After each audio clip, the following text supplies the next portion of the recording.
kembali lagi di mata pelajaran IPA bersama Ibu Miliana Simanungkalit. Hari ini kita masuk ke sistem pernapasan manusia. Setiap saat manusia menghirup dan mengembuskan udara. Tahukah kalian apa fungsi udara bagi manusia? Apakah semua jenis gas yang terdapat di udara diperlukan oleh manusia?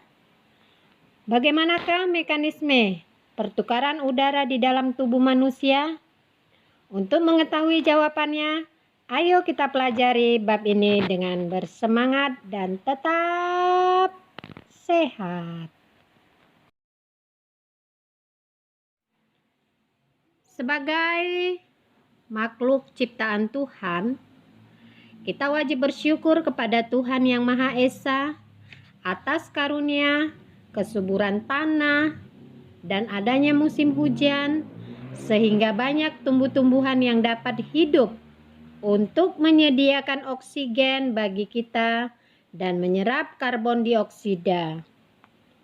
Gas oksigen dan karbon dioksida itu merupakan gas-gas utama yang terlibat dalam proses pernapasan.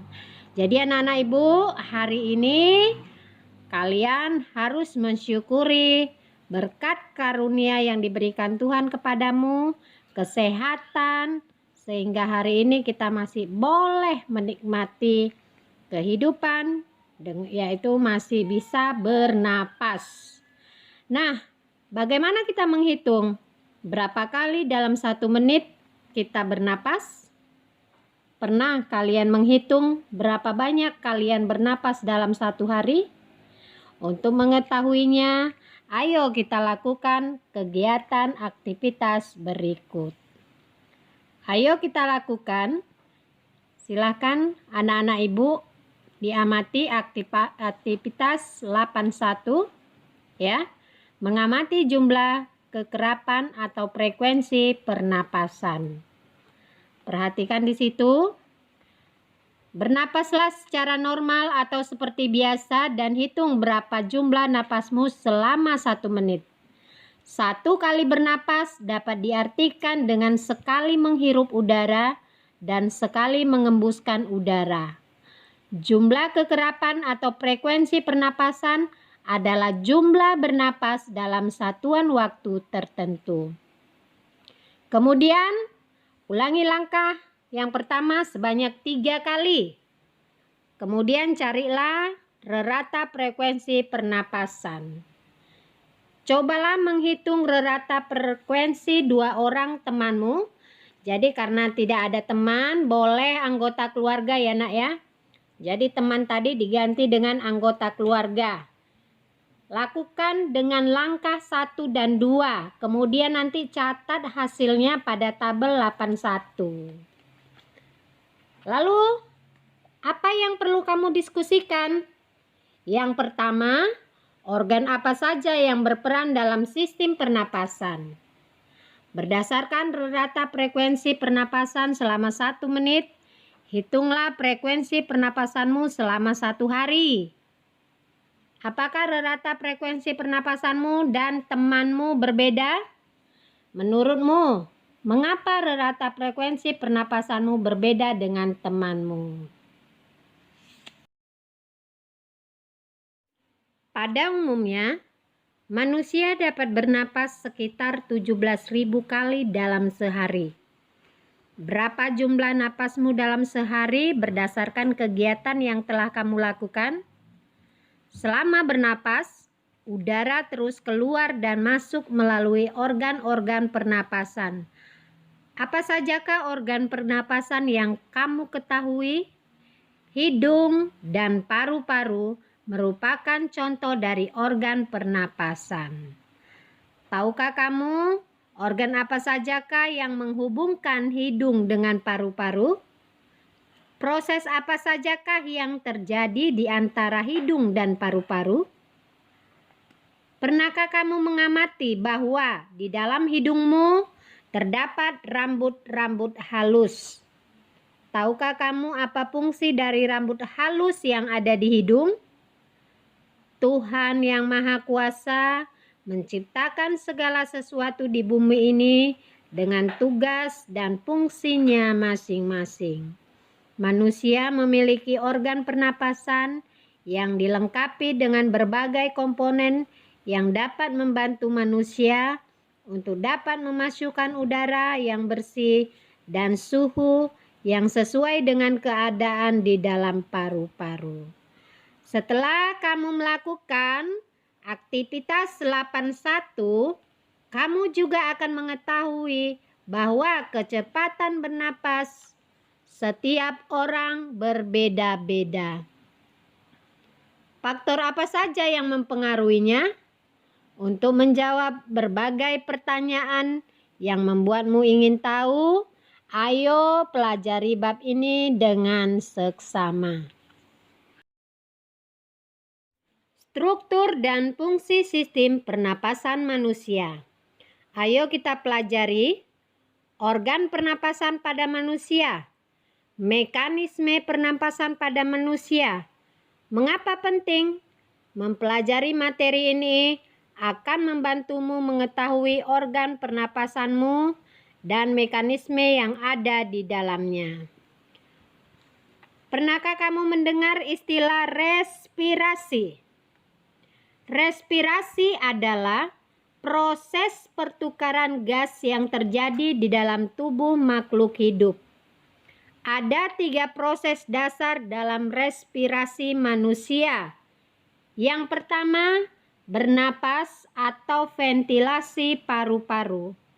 Merupakan proses menghirup udara, inhalasi, dan menghembuskan udara atau ekhalasi, yang melibatkan pertukaran udara antara atmosfer dengan alveolus paru-paru. Yang kedua, respirasi eksternal merupakan pertukaran gas-gas antara alveolus paru-paru dengan darah di dalam pembuluh kapiler paru-paru. Pada proses tersebut, darah dalam pembuluh kapiler mengikat O2 dari alveolus dan melepaskan CO2 menuju alveolus. Yang ketiga, respirasi internal. Respirasi internal merupakan pertukaran gas-gas antara darah di dalam pembuluh kapiler jaringan tubuh dengan sel-sel atau jaringan tubuh. Pada proses tersebut, darah melepaskan O2 dan mengikat CO2 di dalam sel tubuh. O2 digunakan untuk reaksi metabolisme tubuh. Selama proses ini dihasilkan energi berupa ATP dan sisa metabolisme berupa CO2. Proses yang terjadi di dalam sel tersebut disebut dengan respirasi seluler. Respirasi seluler akan kamu pelajari pada jenjang pendidikan berikutnya.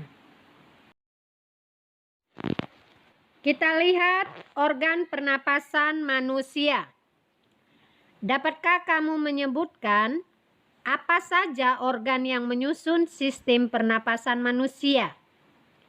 Sistem pernapasan manusia tersusun atas hidung, paring atau tekak, laring atau ruang suara, trakea atau tenggorokan, bronkus, dan paru-paru. Perhatikan pada gambar 81. Di sini menunjukkan susunan organ-organ dalam sistem pernapasan. Organ penyusun sistem pernapasan tersebut dapat dikelompokkan berdasarkan struktur maupun fungsinya. Secara struktural, sistem pernapasan tersusun atas 2 bagian utama. Yang pertama, sistem pernapasan bagian atas, meliputi hidung dan paring. Yang kedua, sistem pernapasan bagian bawah meliputi laring, trakea, bronkus, dan paru-paru. Secara fungsional, sistem pernapasan tersusun atas dua bagian utama. Yang pertama, zona penghubung, tersusun atas serangkaian rongga dan saluran yang saling terhubung baik di luar maupun di dalam paru-paru. Bagian penghubung meliputi hidung, paring, laring, trakea, bronkus, dan bronkiolus. Fungsi dari bagian penghubung yaitu menyaring, menghangatkan, dan melembabkan udara serta menyalurkan udara menuju paru-paru. Yang kedua, zona respirasi tersusun atas jaringan dalam paru-paru yang berperan dalam pertukaran gas, yaitu alveolus. Hidung merupakan organ pernapasan yang langsung berhubungan dengan udara luar. Hidung dilengkapi dengan rambut-rambut hidung, selaput lendir, dan konka. Rambut-rambut hidung berfungsi untuk menyaring partikel debu atau kotoran yang masuk bersama udara. Selaput lendir sebagai perangkap benda asing yang masuk terhirup saat bernapas, misalnya debu, virus, dan bakteri. Konka banyak kapiler darah yang berfungsi menyamakan suhu udara yang terhirup dari luar dengan suhu tubuh atau menghangatkan udara yang masuk ke paru-paru. Jadi anak-anak ibu ya, jadi sudah tahu tadi fungsi dari hidung ya. Di dalam hidung kita juga banyak terdapat rambut-rambut hidung, yaitu nggak perlu itu kamu cabut-cabut ya, kamu bersihkan ya, karena dia mempunyai fungsi tadi apa? Menyaring partikel debu atau kotoran yang masuk ya. Oke. Kemudian paring.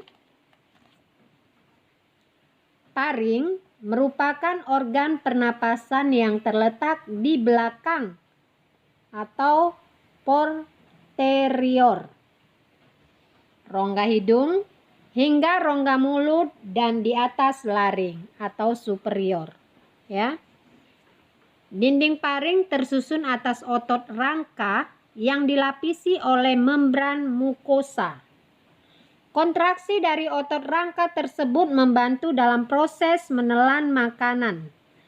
Paring berfungsi sebagai jalur masuk udara dan makanan, ruang resonansi suara, serta tempat tonsil yang berpartisipasi pada reaksi kekebalan tubuh dalam melawan benda asing. Paring atau ruang suara itu merupakan organ pernapasan yang menghubungkan paring dengan trakea. Di dalam laring terdapat epiglotis dan pita suara. Perhatikan pada gambar 83 ya. Epiglotis berupa katup tulang rawan yang berbentuk seperti daun dilapisi oleh sel-sel epitel, berfungsi untuk menutup laring sewaktu menelan makanan atau minuman. Apabila ada partikel kecil seperti debu, asap, makanan, atau minuman yang masuk ke dalam laring, akan terjadi refleks batuk yang berfungsi untuk mengeluarkan partikel tersebut dari laring. Udara yang melewati laring dapat menggetarkan pita suara, sehingga dihasilkan gelombang suara. Gelombang suara ini dapat diatur untuk menghasilkan berbagai bunyi dengan cara mengatur kolom udara pada paring rongga hidung, dan mulut. Tinggi rendahnya suara dikontrol oleh tegangan pita suara. Apabila pita suara tegang akibat tertarik oleh otot, pita suara akan bergetar lebih cepat dan dihasilkan nada suara yang tinggi. Berkurangnya tegangan pada pita suara akan menyebabkan pita suara bergetar lebih lambat, sehingga menghasilkan nada suara yang rendah. Akibat adanya hormon androgen atau hormon kelamin pria, pita suara pada pria biasanya lebih tebal dan lebih panjang, sehingga pita suara akan bergetar lebih lambat. Hal ini yang menyebabkan nada suara pria memiliki rentang nada yang lebih rendah daripada rentang nada suara wanita. Berikutnya trakea. Udara yang telah masuk ke laring selanjutnya masuk ke trakea atau batang tenggorokan. Trakea adalah saluran yang menghubungkan laring dengan bronkus. Fungsi silia pada dinding trakea untuk menyaring benda-benda asing yang masuk ke dalam saluran pernapasan. Berikutnya, bronkus. Pada bagian paling dasar dari trakea, trakea bercabang menjadi dua. Percabangan trakea tersebut disebut dengan bronkus. Masing-masing bronkus memasuki paru-paru kanan dan paru-paru kiri. Struktur bronkus hampir sama dengan trakea, tetapi lebih sempit. Bentuk tulang rawan bronkus tidak teratur, tetapi berselang-seling dengan otot polos. Berikutnya, bronkiolus.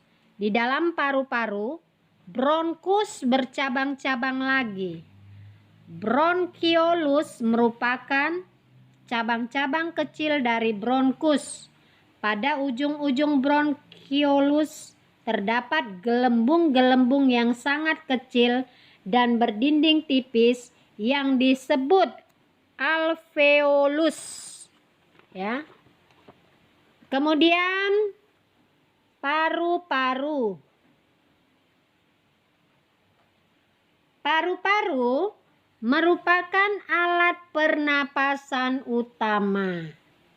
Paru-paru terbagi menjadi dua bagian, yaitu paru-paru kanan atau yang disebut dengan pulmodexter, yang terdiri atas 3 lobus, dan paru-paru kiri atau pulmosinister yang terdiri atas 2 lobus. Paru-paru dibungkus oleh selaput rangkap 2 yang disebut pleura. Pleura berupa kantong tertutup yang berisi cairan limpa. Pleura berfungsi melindungi paru-paru dari gesekan saat mengembang dan mengempis. Di dalam paru-paru terdapat bagian yang berperan dalam pertukaran gas oksigen dan karbon dioksida, yaitu alveolus.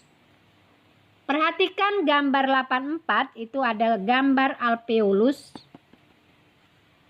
Dinding alveolus tersusun atas satu lapis jaringan epitel pipi. Struktur yang demikian memudahkan molekul-molekul gas melaluinya.